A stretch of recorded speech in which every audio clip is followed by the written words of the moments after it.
উন্নয়নশীল দেশগুলোর মধ্যে বাংলাদেশও কিন্তু কোনো অংশে পিছিয়ে নেই। বাংলাদেশও আমরা এক স্থান থেকে আরেক স্থানে খুব অল্প সময়ের ব্যবধান নিয়েই চলে যেতে পারতেছি।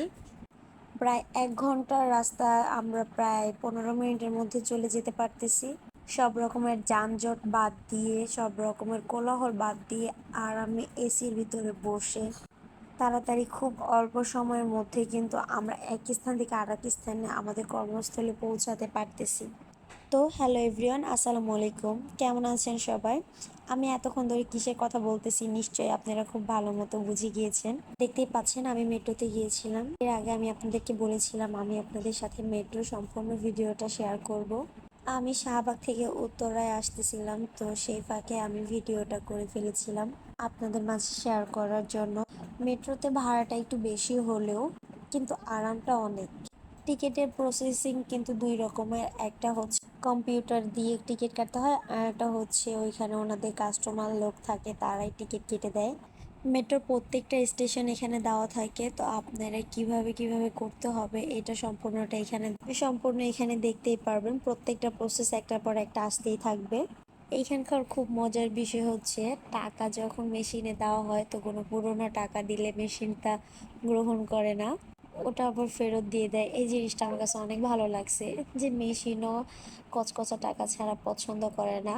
আমাদের কেউ কেউ টাকা দিলে কখনো মনে হইতো যেন কচকচা টাকা দিলে বেশি ভালো লাগতো, তখন মেশিনটাও কেন জানি ঠিক ওইরকমই হয়ে গেছে। তারপর মেশিনের ভিতরে টাকা দেওয়ার পর মেশিনটা কাট দিবে, দেন আপনার হচ্ছে যে বাকি টাকাটা সেটা মেশিন থেকে বের করে দেওয়া হবে। মেশিন থেকে ওটা আপনাকে ফেরত দিয়ে দিবে বাকি টাকাটা। টাকা দেওয়ার সময় আরেকটা জিনিস মনে রাখবেন, একবারে বড় বড় টাকা বা বড় নোট দিবেন না, বা 2-3টা টাকা একসঙ্গে দিবেন না, একটা একটা করে দিয়ে দিবেন। আসল কথা না বলে সম্পূর্ণ মেট্রোটা আপনাদেরকে ঘুরিয়ে দেখায়।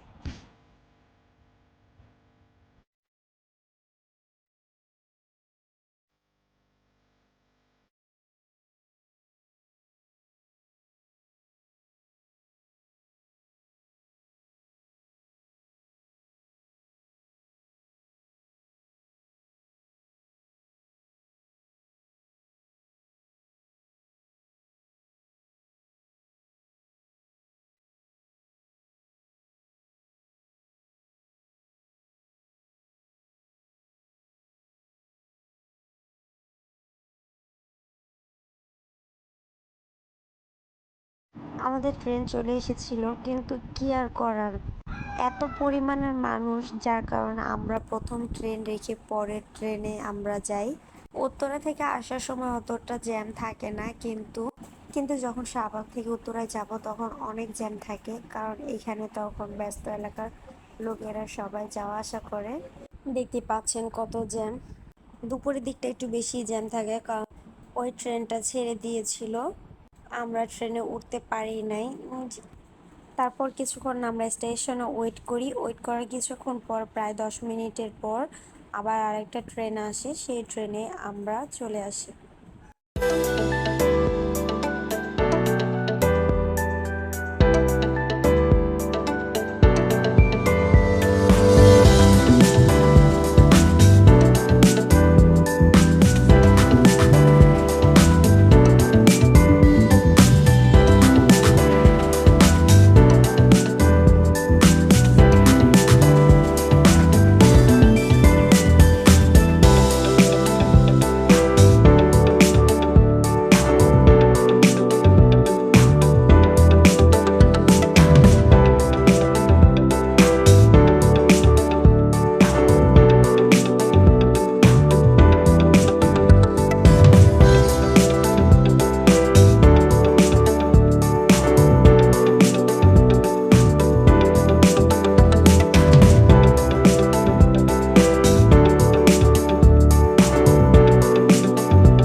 এই লাইনটা হচ্ছে ট্রেন যখন মানে 9টার পরে বিশ্রামে যায় বা সারা রাত যেখানে ট্রেন ওয়েট করে সেই লাইনটা, এই লাইনটা দিয়ে সোজা নিচে চলে যায় ট্রেন। দেন পরের দিন সকাল থেকে আবার শুরু করে। তো ভিডিওটা কেমন লাগলো জানাবেন। আজকের ভিডিওটা মূলত ছিল মেট্রো ঘুরে দেখানো। তো আজকে এই পর্যন্তই, ভালো থাকবেন, আল্লাহ হাফেজ।